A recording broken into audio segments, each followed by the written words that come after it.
La primera editorial que vamos a leer se llama Crímenes que nos hablan.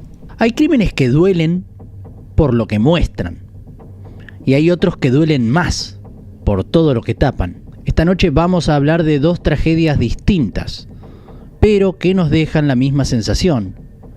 Algo no está funcionando. O peor, está funcionando mal. Uno es el caso de Paloma Gallardo y Josué Salvatierra, que venimos siguiendo desde hace meses. Un caso lleno de silencios, de contradicciones, de gente que se borra, de otros que se callan, y de un entorno que, en vez de colaborar, parece más ocupado en defenderse. El otro es el caso reciente en Villa Crespo, donde una familia entera aparece muerta dentro de su casa. 4 personas. 2 eran chicos.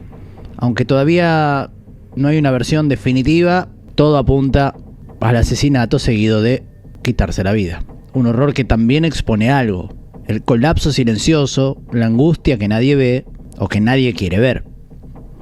Son casos distintos, sí, pero los une algo más profundo: la falta de escucha. Porque antes de cada crimen hubo señales, hubo pedidos, hubo cosas que no se dijeron a tiempo. Y la pregunta es ¿por qué? ¿Por qué no vemos lo que tenemos delante? ¿Por qué nos callamos cuando deberíamos hablar? ¿Por qué en este país siempre parece que hay que esperar una tragedia para que alguien reaccione? Esto no solamente es sobre Paloma, sobre Josué o una familia en Villa Crespo. Esto es sobre nosotros. Sobre una sociedad que está tan acostumbrada a vivir con miedo, con bronca, con desconfianza, que ya no escucha ni siquiera cuando alguien grita. Así que abrimos este directo con una pregunta para todos los que están del otro lado. ¿Cuántos crímenes más nos tienen que hablar para que empecemos de una vez a escuchar? Editorial número 2. El caso Paloma y Josué, cuando la justicia se ausenta. A esta altura ya no es una hipótesis, es un patrón. Cuando el caso es incómodo, cuando los indicios rozan a gente con vínculos, cuando empiezan a aparecer silencios donde debería haber colaboración, la justicia desaparece literalmente. Paloma Gallardo y Josué Salvatierra desaparecieron el 30 de enero y el 2 de febrero aparecieron asesinados. Cráneos destrozados, sin explicaciones.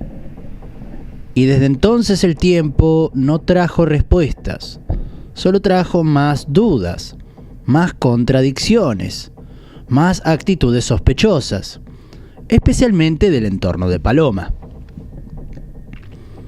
Porque si lo vamos a decir como lo sentimos, la familia Salvatierra está buscando justicia. Se expone, pregunta, pelea y enfrenta.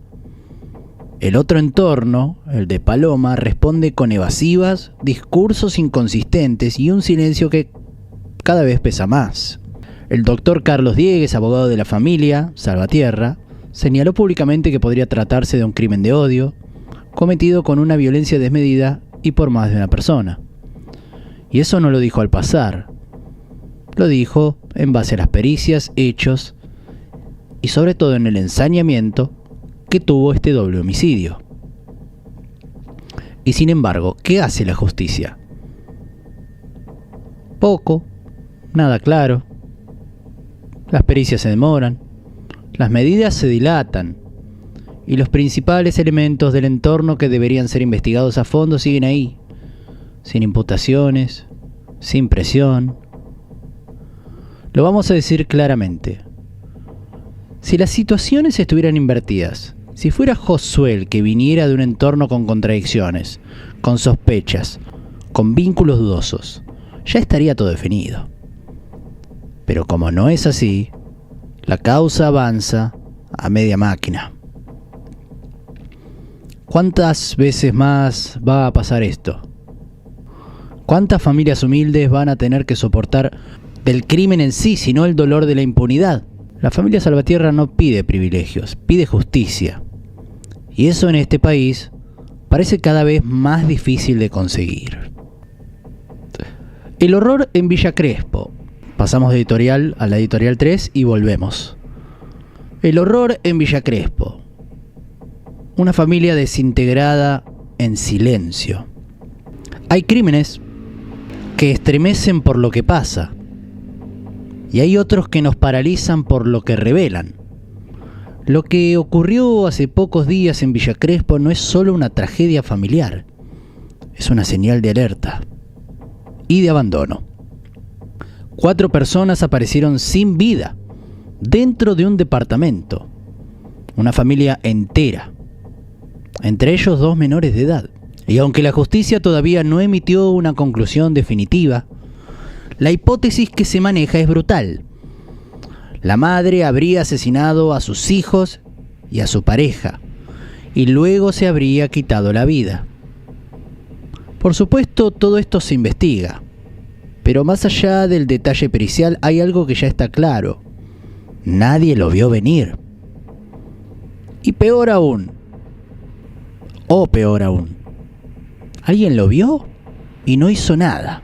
Porque esta mujer, según lo trascendido, tenía antecedentes de salud mental deteriorada. Estaba medicada y, como pasa muchas veces, probablemente transitaba un nivel de angustia y presión que nadie supo contener, o que muchos prefirieron ignorar.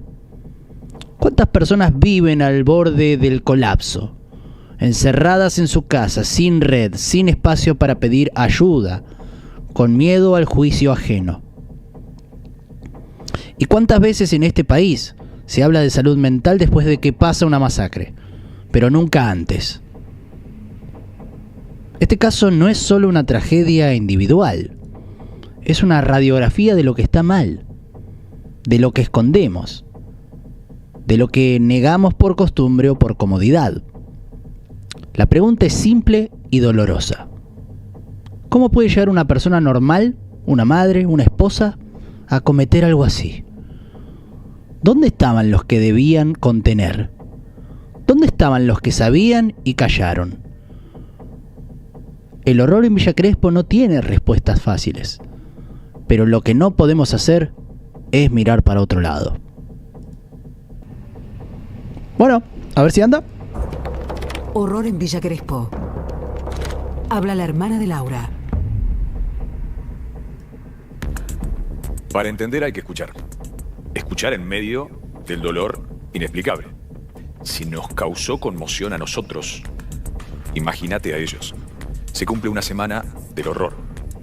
Y hablamos buscando esas respuestas, esa explicación, con la hermana de la mujer que asesinó a toda su familia en Villa Crespo. Sí, la hermana de Laura. Nora tampoco tiene explicaciones, por supuesto, las busca de manera desesperada, solo algunos indicios, algo que puede darle algún tipo de explicación a semejante horror. A una conmoción que todavía sienten a flor de piel, pero que tiene un tratamiento, problemas que tenía Laura que al menos intentan explicar. Tal cual. Una familia totalmente destruida, pero acá tenemos que decir que tanto la familia Leguizamón, la familia de Laura, como la familia de Adrián, de los Seltzer, están unidos. Se dan fuerzas entre ellos, porque claro, es toda la familia que murió en medio de esta situación tan difícil de entender y de comprender cómo significa la salud mental. Sí, Laura había tenido episodios. Hace un año, los primeros. Los más cercanos, en abril. Claro, hacer no más. Muy poco. Pero nadie pudo pensar. No, yo creo que la gente ya es como que está tan alienada y tan preocupada por sí misma que cuando ve a una persona desbordada dice, este está desbordado, este loquito, este seguro, no sé, no lo atendieron bien o no sé. La gente bardea. Y no se toma el tiempo para darse cuenta de que hay una persona que viene con problemas y cosas. Que esto iba a suceder. Realmente las familias están totalmente destruidas, devastadas y tratando de entender de alguna manera en función de lo que poco que sabían y de lo que pasó. Primera parte. Nora, ¿qué nos podés contar de Laura, tu hermana? Mira, de mi hermana, la verdad, lo que puedo contar que era ella y su familia, una familia muy íntegra, una persona muy generosa, ella y su marido. Tenían una familia súper feliz que uno jamás imaginaría en la vida que esto podía suceder. Mi hermana, de por sí, una persona súper generosa, buena madre, buena hija, buena hermana, buena amiga. Tiene muchísimas amigas. ¿Cómo era el vínculo con su marido? La verdad, un vínculo maravilloso, realmente. Mi cuñado, una persona maravillosa, fuera de serie, realmente. Amaba a su familia, él sobre todas las cosas, igual que mi hermana. Igual que mi hermana, pero bueno. Laura había tenido un episodio anterior. ¿Cuándo empezó a manifestar problemas de salud mental? Hace un año tuvo un episodio. A ver. Empezó, bueno, pensaban que era por un tema de tener estrés. Empezó a desvariar y a pensar cosas medias, a tener pensamientos erráticos. De pensar que iba a tener problemas en el trabajo, de que voy a tener problemas en mi trabajo, me van a echar, y si yo llego a ir presa, cosas, pero que... Presa.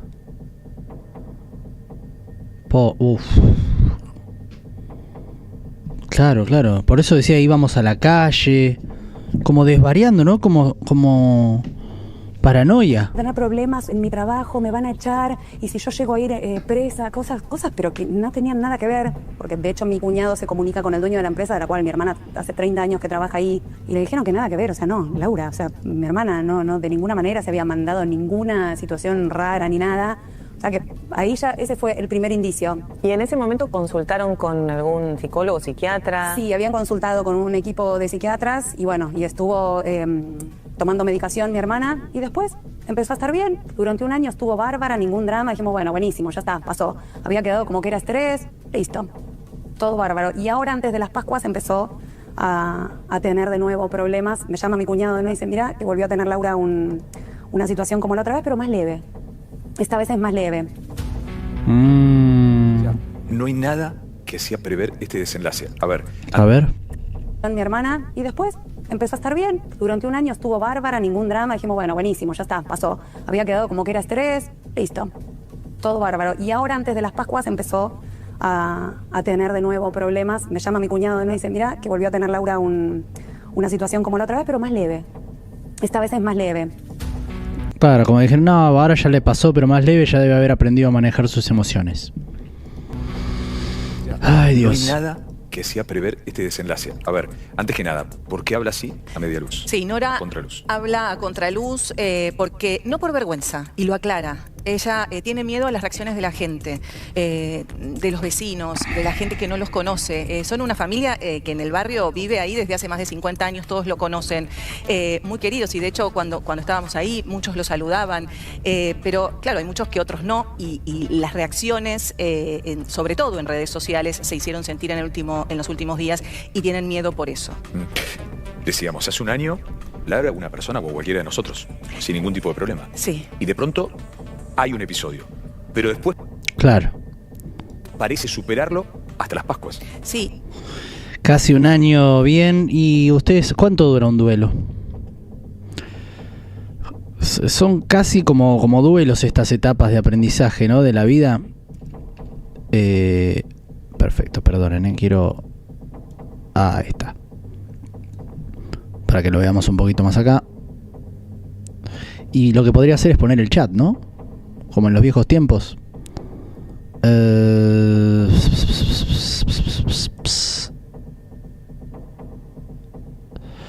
Chatbox.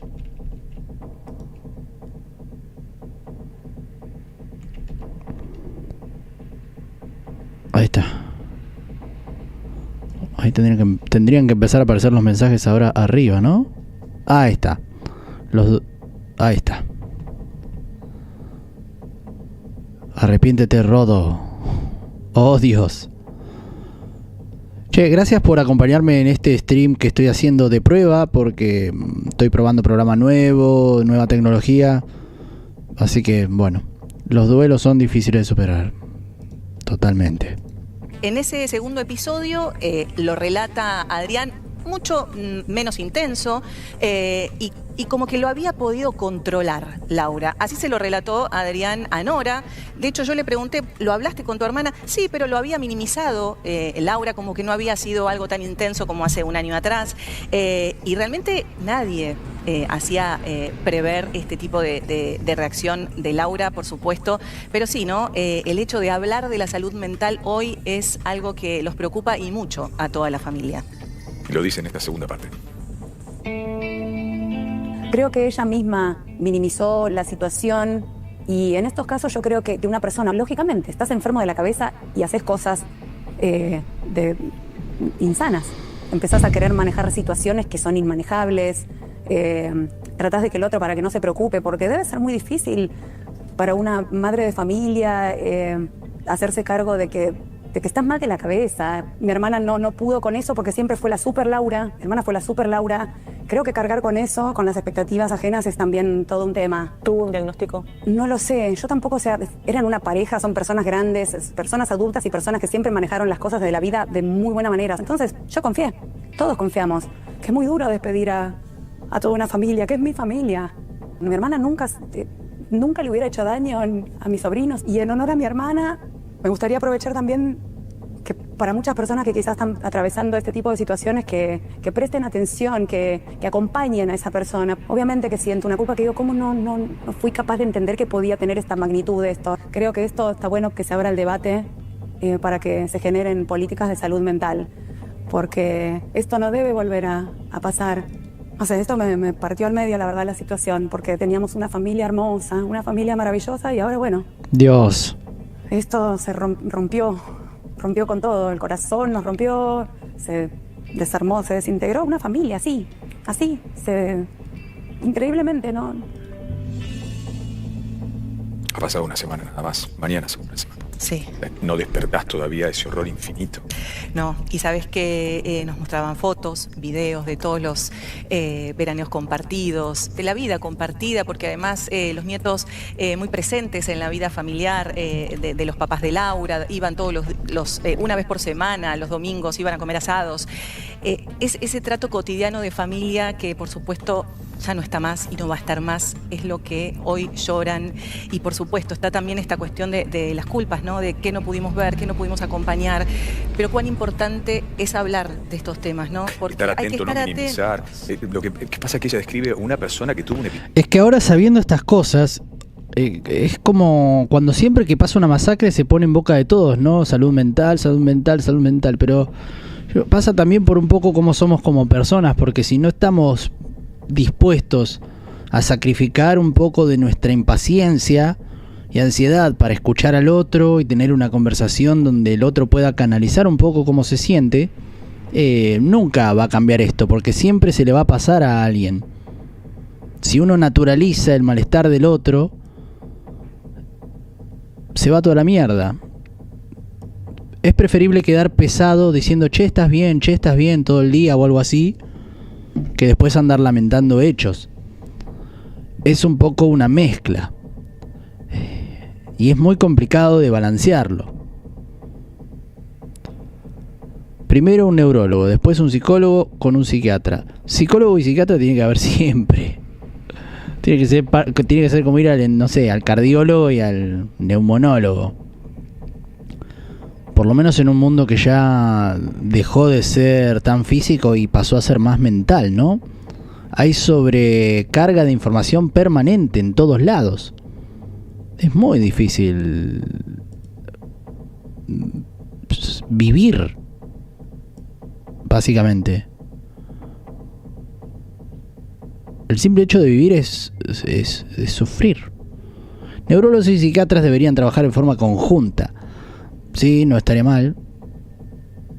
No estaría mal. De hecho, debe haber gente que lo haga. Episodio hace un año. Vos se lo preguntaste, che, ¿cuándo fue mamá? No, y alguna vez cuando era, nunca, nada. Pero cualquiera de nosotros acá. De hecho, y tiene un episodio, lo supera y vos, ¿ya está?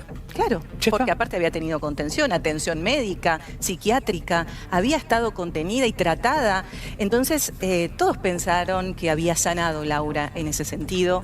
Y la realidad es que estaban atentos, pero ¿Hasta dónde, no? Ese es el tema. Esta palabra de Nora intenta poner en cuestión esto, ¿no? Para que todos lo podamos hablar. Que nos permita hablar a esta hora. Totalmente. De eso que es... Tan difícil, ¿no? Es muy difícil y el cerebro súper locura, estudiado, pero problemas. un sinfín de posibilidades, leyes que faltan, leyes que han intentado mejorar las cosas, pero está claro que no ha resultado. Junto a la adicción, que va en el mismo camino que la salud mental, todavía se debe trabajar y muchísimo, y en el medio un horror que ni su familia puede explicar, que nos permite hablar de esto que es grave y que tiene que ver con la salud de todos. Totalmente. Es la salud de todos, es el cuidado del que tenemos al lado, y esto que decías, la ley de salud mental, que tanta atención nos demanda y que tenemos que volver a repensarla. Gracias a la familia de Laura. Ley de salud mental. Cuando se dice ley de salud mental es la ausencia de la misma, ¿verdad?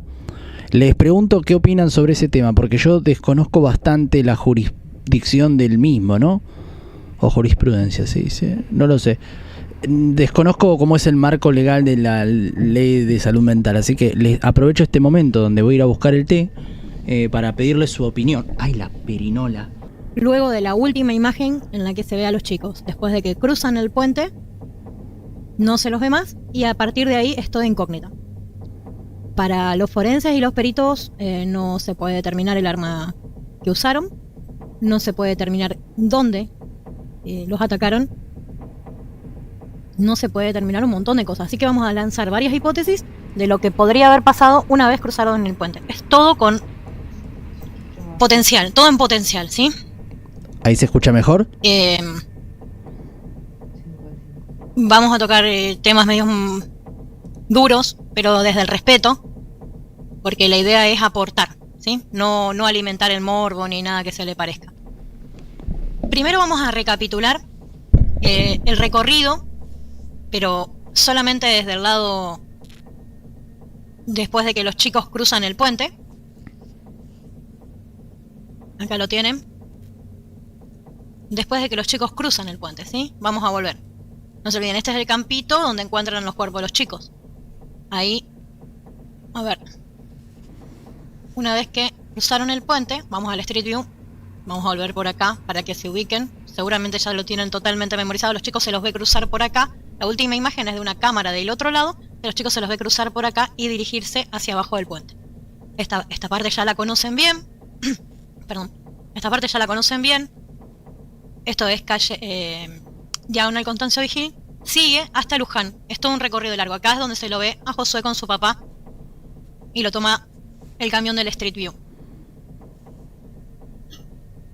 ¿Por qué les estoy mostrando esto? Porque el doctor Osorio en un momento subió un video que lo vamos a mostrar.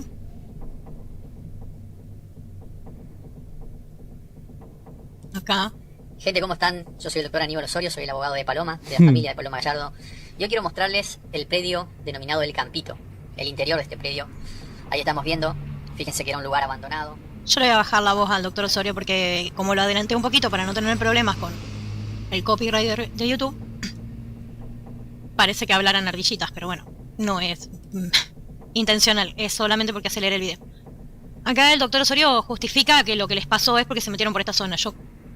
Mi criterio es que los chicos por esta zona no entraron, por lo menos no voluntariamente. Intencionalmente los chicos, o voluntariamente los chicos, no pasaron por este lugar ni se les ocurrió ir por este lugar.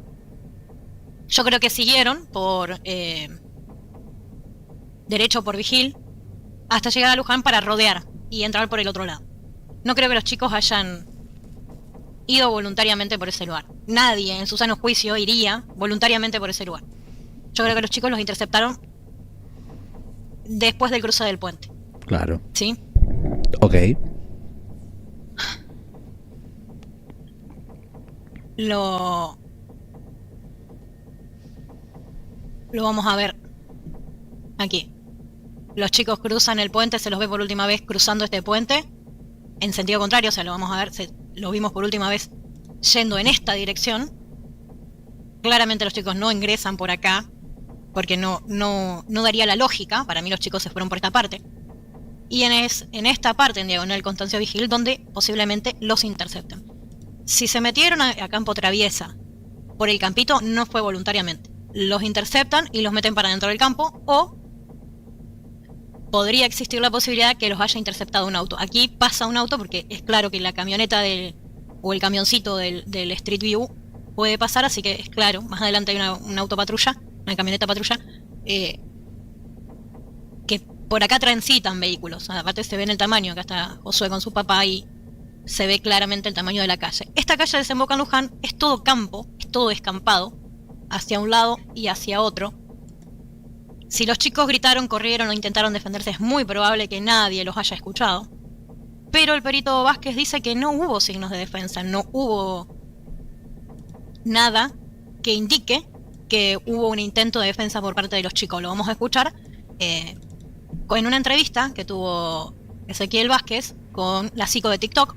Hoy quiero contarles que tenemos una entrevista en exclusiva con el perito Ezequiel Vázquez, pero para eso quiero tomarme unos minutitos para presentarlo como corresponde. Compilado todo. Él es licenciado en criminalística, además es el director del Instituto Superior de Formación Docente Técnica, es consultor internacional, es docente, pero fundamentalmente hoy tiene un rol a cargo que es perito de parte de la familia de Josué Salvatierra. Porque nosotros ya sabíamos el resultado de la autopsia el domingo a la noche, ya habíamos preliminar, pero el lunes a la mañana juntó ese preliminar y además luego se elevó la autopsia completa, ¿no? Entonces ya teníamos unas cuestiones de estos recaudos periciales dentro de la autopsia, para atender por lo menos de la parte pericial autopsiante qué había pasado con los chicos, solamente desde ese lado. Entonces fuimos trabajando también con eso, desarrollándolo, observándolo. Hubo preguntas respecto a esto, no de nuestra parte, pero se ha hecho una ampliación de lo que es el informe de autopsia, también se lograron esos puntos. Lleva un gran trabajo, pero eso se tiene también desde los primeros días, porque recordemos que el día siguiente los chicos le fueron a hacer la autopsia, por el cual el día lunes ya se encontraba conformado lo que es la operación de autopsia y su informe. Bien, y sobre este punto, digo, de las lesiones que encontraron en los cuerpos de Paloma y Josué, ¿qué es lo que nos podrías contar? ¿Qué es lo que nos podrías aportar vos desde tu mirada profesional? Mirá, las lesiones que más llevan una connotación nuestra son los golpes que han tenido, no el golpe, sino los golpes, múltiples golpes en la cabeza de los chicos. La verdad que ha sido una brutalidad, siempre digo lo mismo que yo no había visto anteriormente, y eso que he tenido muchos casos dentro de la parte oficial donde he trabajado durante 12 años, entonces nunca había algo de esta magnitud, ¿no? La manera con que lo golpearon a los chicos, las fracturas que tenían en el maxilar, cabeza, la verdad que parecía un informe de autopsia de terror de una película, pero era la realidad. Así que eso fue lo que me sorprendió, creo que se trabajó también bastante, y bueno, es lo que nos sorprendió creo que a todos también, ¿no? A los argentinos, la brutalidad con lo que lo mataron a estos chicos. Sí. Después no tenían grandes lesiones, José tenía en la mano una pequeña escoriación. Como sin defensa, en lo personal para es un signo de defensa net, tendría que ser más profundo, pero eso todavía, de hecho, se sigue trabajando y analizando porque, más allá de opiniones distintas, no había la totalidad de derecho, ¿no? Claro. Porque nosotros ya sabíamos el resultado de la autopsia el domingo a la noche, ya habíamos preliminar, pero el lunes a la mañana juntó ese preliminar y además luego se elevó la autopsia completa, ¿no? Entonces ya teníamos unas cuestiones de estos recaudos periciales dentro de la autopsia, para atender por lo menos de la parte pericial autopsiante qué había pasado con los chicos, solamente desde ese lado. Entonces fuimos trabajando también con eso, desarrollándolo, observándolo. Hubo preguntas respecto a esto, no de nuestra parte, pero se ha hecho una ampliación de cómo lo mataron claramente por golpes en la cabeza a los chicos, cómo terminaron lamentablemente con la vida de estos chicos de 14 y 16 años. Eso es lo que podemos esclarecer absolutamente todos y estar de acuerdo en eso. Ahora, muchas veces se preguntó, bueno, ¿a quién primero, a quién segundo? La verdad que por la mecánica de derecho y después cómo terminaron los cuerpos es un poco difícil establecerlo, porque al no tener algo fundamentado en lo pericial me refiero a esas pericias iniciales que se hicieron. Uno con el perito de parte trabaja al revés de con esos peritos oficiales, o sea, se basan en los peritajes que se han realizado y abordado en el lugar del hecho y en el escenario del crimen en ese momento. Si no tenemos un buen resultado ahí, después para el perito de parte se le complica mucho trabajar y tener un seguimiento de esto. Entonces creo que hay donde viene una complejidad. En cuanto a la mecánica, sinceramente no queda 100% claro, ni poder, vamos a llamarle jugar a decir por qué, porque no tengo las evidencias para llevar a este meta. Realmente a este chico lo mataron de manera brutal y que, bueno, claramente, como ya lo expliqué y lo he hecho en un informe, los terminaron ocultando dentro de ese predio, no del predio en general, sino de ese pequeño paso arbollado que habían en el lugar de hecho. Como te mencionaba, es un poco complejo la mecánica, pero sí entendemos de que, por ejemplo, no hubo un intercambio, por ejemplo, de golpes, porque los chicos no tenían otra lesión en el brazo, en el tórax, en la espalda, o sea, no había ningún tipo de lesión. En cuanto a lo que mi opinión, y tal vez es una opinión, vuelvo a repetir, a los chicos lo han tomado de sorpresa, más allá de que estaban en ese escenario, para que no pueda accionar ninguno de los dos. Recordemos esto, ¿no? Si, o pongámonos cualquiera en ese lugar, si vemos que nos vienen a agredir a dos personas, que van a salir corriendo, de gritar, de alguna cuestión que se pueda tramar y enlazar en el momento. Sin embargo, esto no ocurrió. Los chicos no tienen aparte, por ejemplo, manchas de sangre, para que la gente entienda lo que nosotros denominamos patrones hemáticos. En el resto de la ropa que pudiera surgir, por ejemplo, de una corrida, de un goteo dinámico, no hay absolutamente nada, más allá que después el resto del escenario se prendió fuego. En las prendas, que sí debería haber quedado algún tipo de cuestión, no hay absolutamente nada. Entonces, es un poco difícil la primera parte, pero uno se imagina cómo puede ir sucediendo esto en el desarrollo del lugar del hecho, y que además el lugar donde se hallaron los cuerpos es un lugar muy escueto. Yo siempre cuento lo mismo, yo mido 1,89, de parado no entraba en ese lugar. Entonces, la verdad que para poder asesinar a dos chicos allá adentro también es muy complejo, por eso que hablamos de un escenario secundario y no de un escenario inicial en esta parte. Claro, y sobre el arma homicida, ¿no? Esto que fueron brutalmente asesinados con piedras, ¿qué es lo que nos podrías aportar desde la técnica? Mira, desde el área técnica, ya lo aclaré en algunas oportunidades, me parece siempre volver a charlar lo que está bueno. ¿Por qué? Porque todos siguen hablando o hablaron de una piedra. Yo como perito no puedo certificar eso. Y explico por qué. Porque no hay ningún elemento contundente de las evidencias recolectadas que tenga la sangre suficiente o que tenga el elemento que realmente sea técnico-científico para decir que lo mataron con una piedra. De hecho, en la cosa tampoco indica que lo mataron con una piedra. No te dice a los chicos lo mataron con una piedra. No, dice con un objeto, elemento contundente. Entonces, el elemento puede ser varios. Todos dicen una piedra porque fueron las primeras imágenes que se vieron en la televisión. Esa piedra con una manchita de sangre, igual que la soja. Entonces, todos pensaron de un primer momento a las piedras. Hoy a mí, yo creo que no es el elemento una piedra, que hay otro elemento que tampoco estuvo en el lugar o que por lo menos no se recolectó. Entonces, no puedo certificar de que es una piedra, pero tampoco lo puedo desmentir. Para mí, en lo personal, no es una piedra por el tipo de golpe que tenían los chicos. Sí había sangre en algunas piedras, unas gotitas muy pequeñas, y eso fue secuestrado y fue analizado. Sin embargo, no dio resultado tampoco. Claro, entonces también podríamos pensar que estos homicidas, con el objeto con el cual quitaron la vida a Paloma y Josué, no estaba ni siquiera en este lugar. O sea, lo tienen en su poder, lo descartaron en otro sitio, etcétera. Podría tener en su poder, o podría haberlo descartado en algún lugar, o bien, mejor dicho, podría haber estado en el lugar, pero no se buscó, y además se prendió fuego todo el escenario, así que está muy complejo poder encontrar un elemento. Cuando vos trabajás en un lugar de hecho, luego un paréntesis, uno tiene que hacer una inspección ocular amplia, porque estamos hablando de una zona, lo que se denomina espacio físico abierto, ¿sí? Donde no tenés límites. Entonces uno de la inspección tiene que ser un poco más amplio. Entonces, basado en esto que no se hizo, ya no hay una complejidad, no sabemos si realmente el elemento estaba en otro lugar y lo llevaron, o lo quemaron, o qué pasó con ese elemento. Bueno, lo escuchamos al perito, al licenciado Ezequiel Vázquez, en la entrevista que tuvo con la psico de TikTok. Claramente las piedras no son una opción, por lo menos para la parte de la familia Salvatierra. Claramente no es una opción las piedras, ya que el perito dice que no se puede probar y que para él no es. Concuerdo con él, para mí no es. Aparte, por el tipo de lesión que tiene, podría ser algo más focalizado. Y lo que vamos a hacer hoy va a ser primero analizar los golpes que tuvieron los chicos y analizar la posibilidad del uso de otros objetos. También recalca el tema del goteo dinámico de sangre, es decir, los chicos no se defendieron, no corrieron. Los golpes que terminaron con sus vidas fueron hechos en un solo lugar y no hubo manera de defensa, es decir, o los agarraron muy de sorpresa y los inmovilizaron, los doblegaron de alguna manera o conocían a sus agresores. ¿Qué tema dónde fue el crimen? Por lo que deducen todos que no fue exactamente ahí, sino a unos metros. Pero algunos piensan que tampoco fue a unos metros. Está muy complicado. Tejido en las piedras no encontraron, en ninguna piedra. ¿Por qué hablo de agresores? Porque podemos analizar después de los golpes. Muchísimas gracias por ese tremendo super chat de 5 euros. Con eso pagamos la obra social. Muchísimas gracias, MG. De verdad. No sé si llegué a ver la alerta acá. Sí, se tiene que haber visto acá en el medio. Bueno, muchísimas gracias. Hablo de muchos, o sea, varios, más de 2, posiblemente. Porque si son personas desconocidas, no se van a acercar lo suficiente como para poder agredirlos. Si son personas conocidas, se pueden acercar lo suficiente para agredirlos, pero no pueden tener un objeto contundente en la mano y que los chicos se acerquen tranquilos. Así que vamos a analizar este punto. Sea un desconocido con un objeto contundente, no se van a acercar, los chicos van a correr, van a huir. Era alguien conocido, que los tomó desprevenido y que se las arregló para que ninguno de los dos pudiera correr o defenderse. Creo que hay 3 mini gotitas en la piedra, dicen. Debe haber sido tipo un spray. A eso me imagino, ¿no? Si hubiera habido por goteo serían manchas mucho más claras. ¿Pudo haber sido esa situación? Bueno, vamos a analizarla. Según me dicen personas que vieron la foto de la piedra, yo no la quise ver. Lo que les voy a mostrar a partir de ahora, yo sé que son muchos videos, pero para poder entender cómo fueron las lesiones hay que ver dónde. Todo el análisis que hago acá es en base a lo que se supo en medios, ¿sí? O que declararon las partes. No tengo acceso a la causa, no estoy inventando nada, no estoy fabulando nada. Vamos a hacer una especie, o sea, un análisis, por no decir reconstrucción, porque reconstrucción sería con los datos certeros, un análisis de lo que podría haber sucedido y qué armas se podrían haber utilizado o qué objetos se pudieron haber utilizado como armas para atacar a los chicos. Para eso tenemos que entender también las lesiones, para entender la mecánica de las lesiones, ¿sí? Claro.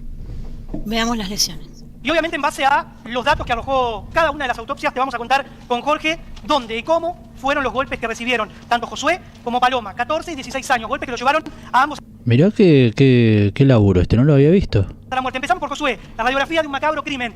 Y empecemos por lo que es la parte ósea. ¿Fracturas tenían en dónde? Exactamente, comenzamos por Josué. Esto es un relevamiento que se hizo en la operación de autopsia, el resultado que tuvimos Che, tremendo esto, no lo había visto. acceso en forma exclusiva. Bueno, acá tenemos las lesiones óseas que tuvo Josué en este caso. La primera lesión, que es la más importante por lo que se observa en el resultado de lo que es la operación de autopsia, es en el hueso frontal. Acá hay una fractura y un hundimiento. Frente, golpe contundente en la parte frontal de la cabeza. Exactamente, este sería uno de los golpes más importantes que sufrió Josué en la parte frontal, que sería la frente propiamente dicho. Acá tenemos en la imagen cómo se refleja dónde está ubicado el hueso, el cual fue agredido con un elemento, un objeto contundente de gran porte y de gran peso. Estamos hablando del famoso adoquín. Exactamente, o pedazo de asfalto. Exactamente. Sí. Segundo golpe, tal vez acá cuando ya el chico medio que se agacha o se arrodilla, porque el golpe es ¿dónde? Esta es la parte occipital, la nuca. La nuca. Vamos a decir la nuca. Cuando hay un golpe en la nuca, que los golpes en la nuca son mortales. Ojo, que no hay que bajar el precio de un golpe en la nuca. Claro. Pero por la mecánica de cómo se da el hecho, el primer golpe del desvanecimiento sería este. El segundo golpe sería este, el que se da en la nuca. Es un golpe muy fuerte que le provoca también el hundimiento del cráneo. La fractura y el hundimiento del cráneo, pero en la parte posterior. Estamos hablando que destruyó la cabeza. El poder, la fuerza que tiene que tener esa acción de pegar con un adoquín para provocar estas fracturas es tremendo. Y el tercero. El tercer golpe, el temporal izquierdo, es el lateral. La 100. Para que la gente se entienda. Acá tenemos la cavidad del oído, la cavidad del oído, así que un poquito más adentro de la 100. La 100 sería más acá. Esto sería un poquito más adentro. Más, yo diría más sobre el oído, propiamente dicho. Sobre el oído también. Acá, eso habrá sido en un momento en el cual él quedó, el cuerpo de José quedó en forma lateral,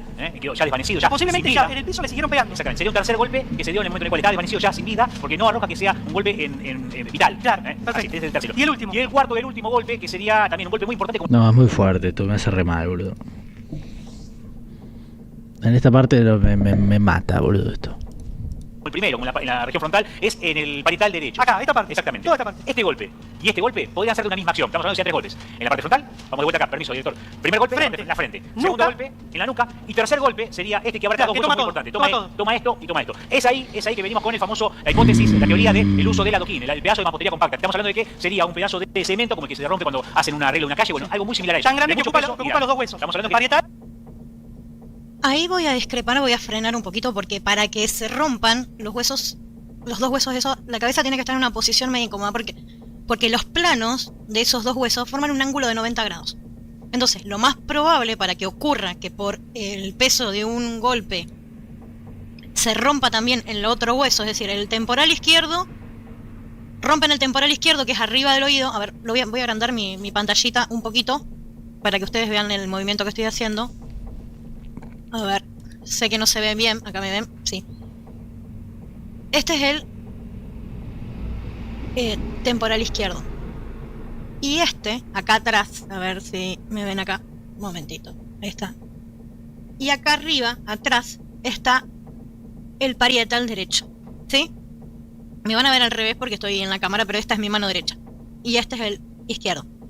El hueso del oído y el parietal. Ustedes fíjense que si yo hago así un ángulo, ¿ven? Un ángulo. Si ustedes apoyan la cabeza sobre un lado, lo más lógico es que sobre una superficie plana se rompa el otro lado, en espejo.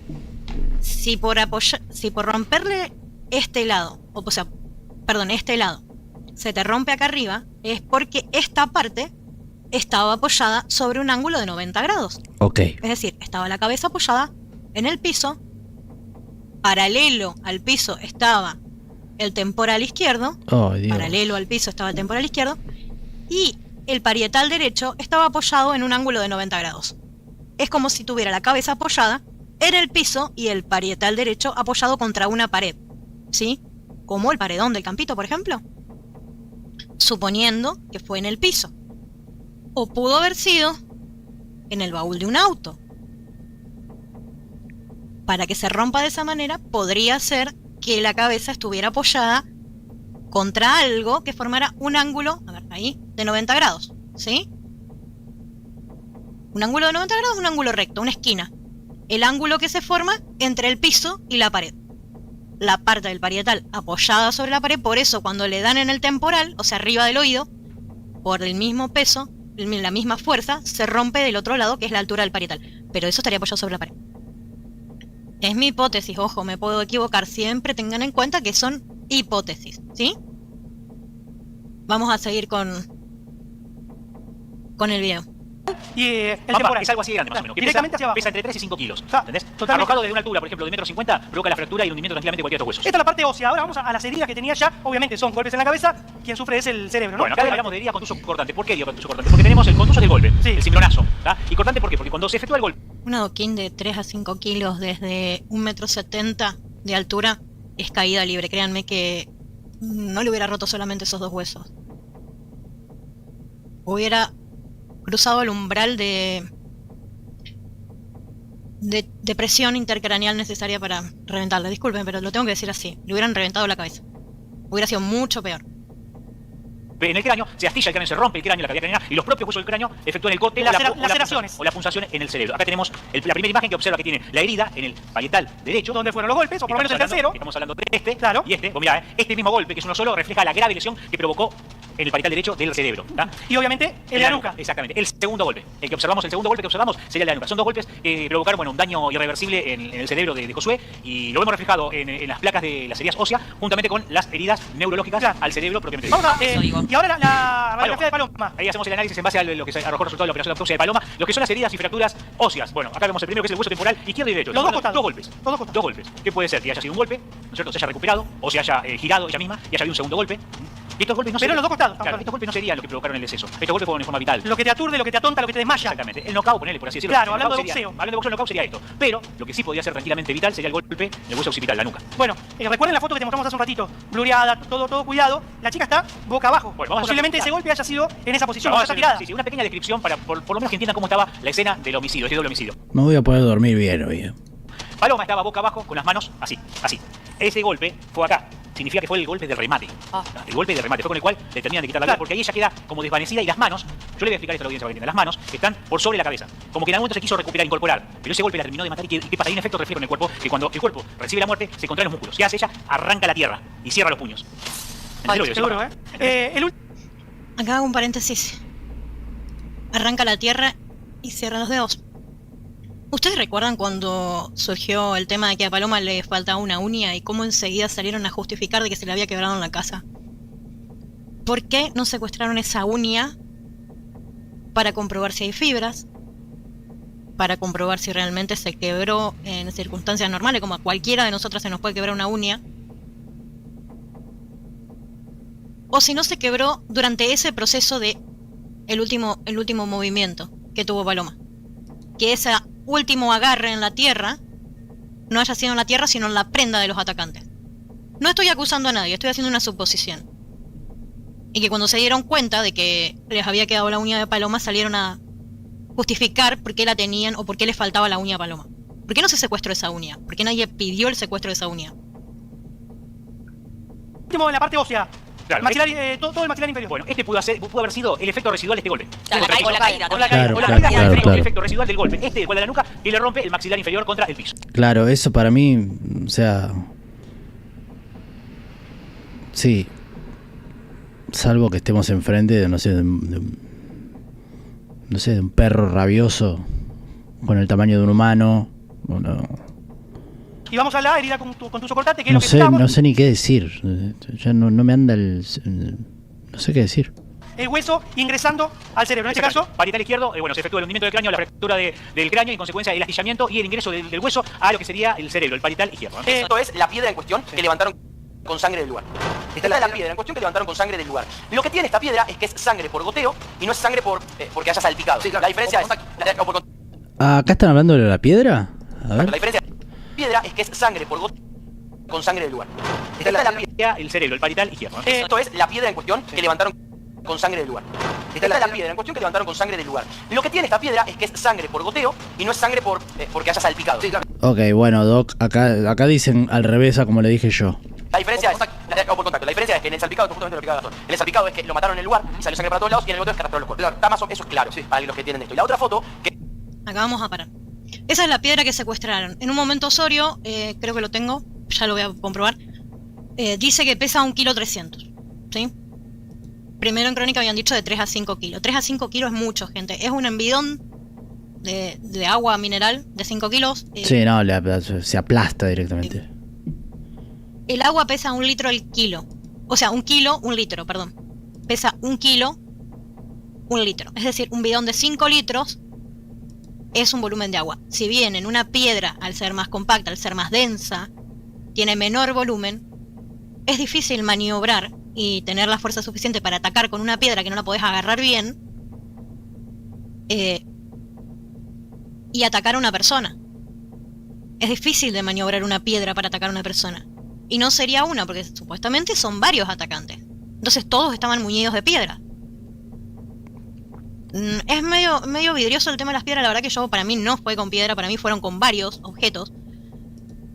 Tampoco sé la cantidad de golpes en cada zona que recibieron los chicos, porque si se fueron varios golpes, con una piedra de menor porte sí se puede lograr. Pero, ¿qué pasa? La piedra que mostraron ahí en Crónica no tiene algo importante. No tiene sangre, no tiene cuero cabelludo, no tiene cabellos, no tiene piel.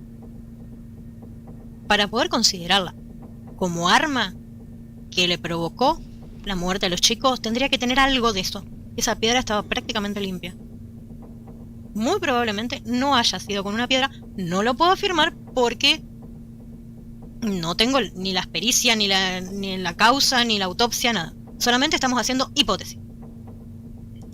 Piedras de mampostería como la de los cordones de la vereda. Yo les voy a mostrar la piedra. Me traje estaban rompiendo cerca de casa un pedazo de piedra. O estaban rompiendo el asfalto y traje un pedazo de piedra para mostrarles cuánto es una piedra de más o menos 1,5 kilos. A ver si me ven ahí, como para que tengan idea. Fíjense al lado de mi cabeza. Esta piedra, después voy a subir fotos al Instagram o como publicación. ¿Ven esta piedra? Aquí en mi mano. Esta piedra pesa 1,7 kilos. Claro, también podría ser un matafuego de mano, ¿no? De esos chiquititos. 400 gramos más de lo que dicen que es el peso de la piedra que se secuestró. ¿Ven? Es muy difícil. Esto es de asfalto. No asfalto, sino del pavimento de la calle. Aquí, ¿ven? Esto pesa 1,7 kilos. Es difícil atacar a alguien con esto, sin lastimarle la piel, sin que le quede sangre, sin que le quede cabello, sin que le quede ningún rastro de haberlos atacado con esto. Esto es un pedazo de mampostería de la rotura de calles. ¿Sí? Fíjense. Sigamos viendo el video. Es lo que tiene que ver. Y yo también te digo que es una zona, Mirá vos, che.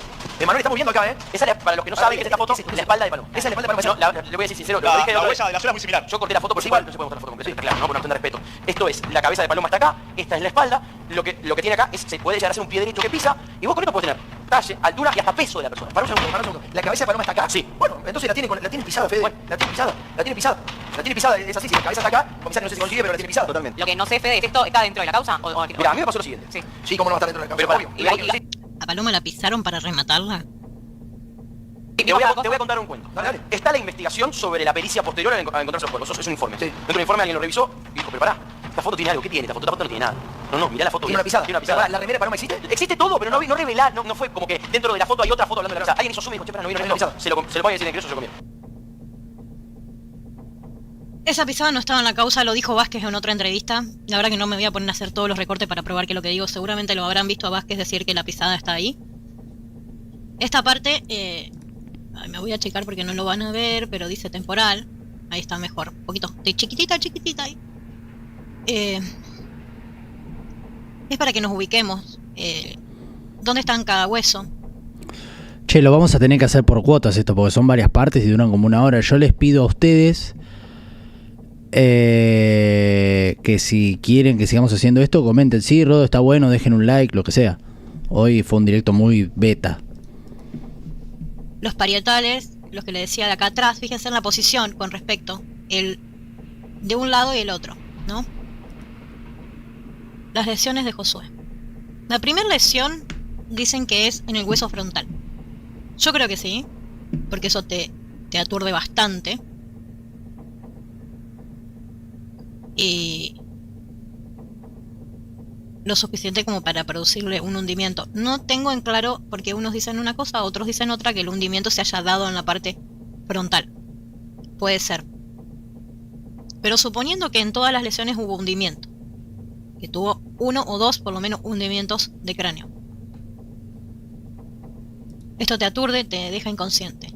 Esta podría ser una lesión letal, la segunda. A ver, les voy a parar acá para poder explicar. ¿Cómo se determina el tema de lesiones en el orden? Se puede determinar. No tengo la autopsia, así que no puedo certificar. Me voy a basar en lo que dijeron en esa nota. En otras notas también lo dijeron, pero no iba a poner todas las notas. Cuando el cerebro recibe un golpe fuerte, se produce una hemorragia o un golpe, o sea, una lesión, ¿sí? Cuando el cráneo recibe un golpe, lo suficientemente fuerte, el cerebro empieza a sangrar. Por la forma que tiene el cerebro, cuando empieza a sangrar y luego hay otra lesión que va a sangrar, se van haciendo como capas, se superponen. Es decir, la primera lesión sangra, la segunda lesión va a sangrar arriba, entonces se puede determinar el orden de las lesiones en base a eso. También se puede determinar el orden de las lesiones en los huesos craneales, que si son lo suficientemente fuertes producen fisuras o fracturas, dependiendo del tipo de fracturas que tengan. Cuando empieza una fractura, o sea, el primer golpe produce una fisura, una fractura, y el segundo golpe que produce una fisura o una fractura en el cráneo se va a terminar cuando choca con las fisuras o fracturas de la lesión anterior. Entonces, por eso, así de esa manera se determinan cuáles fueron el primero, el segundo, el tercer golpe, y así sucesivamente. Hay veces que las lesiones no provocan ninguna de esas y solamente se ven en la piel, pero debido al grado de descomposición que tenían los chicos, no se olviden que fueron 2 días que tardaron en encontrarlos, y con el calor y la humedad que había, eso se acelera la descomposición. Yo tengo mis dudas de que hayan sido 2 días los que llevaban muerto, que hayan muerto enseguida. Yo creo que les han quitado la vida a la madrugada, que los tuvieron varias horas, que luego yo creo que lo tuvieron varias horas secuestrados y después le dieron muerte. Por lo menos es mi criterio. No estoy seguro, no puedo probarlo. Sinceramente no puedo probarlo. Pero creo que no fue enseguida. La siguiente lesión es la que yo les hablaba, que es en el hueso que está debajo de la oreja, para que nos ubiquemos bien. Esos huesos están debajo de la oreja. Y el otro, fíjense en la altura que tiene. La parte de arriba de la cabeza. Es muy difícil que con un solo golpe, ¿ven? Con un solo golpe se pueda lesionar un hueso que está a la altura de la oreja y el otro que está acá arriba. Aquí estoy chiquitita y no me van a ver, pero bueno, acá arriba. ¿Ese hueso no es el más duro de la cabeza, el de ahí arriba? Se los mostré. Es muy difícil que en un solo golpe sea. O fueron más de un golpe, de un lado y luego de... Salvo que le den, no sé, un tremendo golpe bien dado y muy calculado, no sé. Creo que los de la 100 son más débiles, ¿no? El otro, o estaba apoyado sobre el piso y la parte de acá arriba sobre una pared. Y cuando le pegaron en el costado, arriba de la oreja, por el mismo impulso que gana, con la fuerza que para poder lesionarlo, es cuando se rompe del otro lado. Si no, o sea, contra una pared, me refiero no pared, sino que puede haber sido en el baúl de un auto, contra el paredón, pero necesita una superficie vertical para poder tocar. Si no, es muy... no me dan los ángulos, literalmente no me dan los ángulos. O fueron 2 golpes distintos, o fue un golpe, pero contra esos objetos, como les decía. Ahora vamos a ver las lesiones de Paloma. Los huesos temporales, de un lado y del otro, en los dos le dieron. O sea, a la altura de las orejas, de los oídos, de los dos lados, y en la nuca. Ahí los periodistas hablaban del remate con un adoquín. Es muy difícil. ¿Puedo haber sido con un adoquín? Sí. Es muy raro semejante fuerza. Muy rebuscado. Podría haber sido con otro objeto contundente o producto de una caída. Del golpe lo escuchamos al padre decir que le pegaron una piña en la mandíbula y le volaron los dientes. Y ahí una piña lo suficientemente, o sea, un golpe de puño lo suficientemente fuerte para que cuando cayó hacia atrás se haya golpeado la nuca. Puede ser. Muy fuerte el golpe. O sea, alguien con mucha fuerza. No se olviden que estos chicos tenían 14 y 16 años. Sus huesos no estaban totalmente desarrollados. Eran personitas muy... Todavía eran niños, ¿sí? Eran niños. Entonces sus huesos todavía no estaban desarrollados. No eran los de un adulto. ¿Pudo haber sido? Sí, pudo haber sido. Que se le haya caído la cabeza cuando cae para atrás sobre una superficie dura. Puede ser. El tema es que habríamos visto esa superficie dura. En el campito no estaba. Tendría que haber mucha sangre. No la hay. No la hay. No encontraron ese lugar. Una caída por inercia después de un golpe en la mandíbula. La verdad que no lo encontraron. Podría haber sido con otro objeto, no necesariamente una piedra.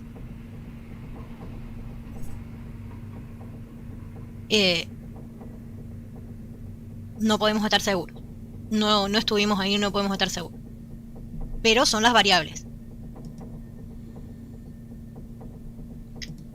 Che, está muy bueno el análisis. Está muy bueno.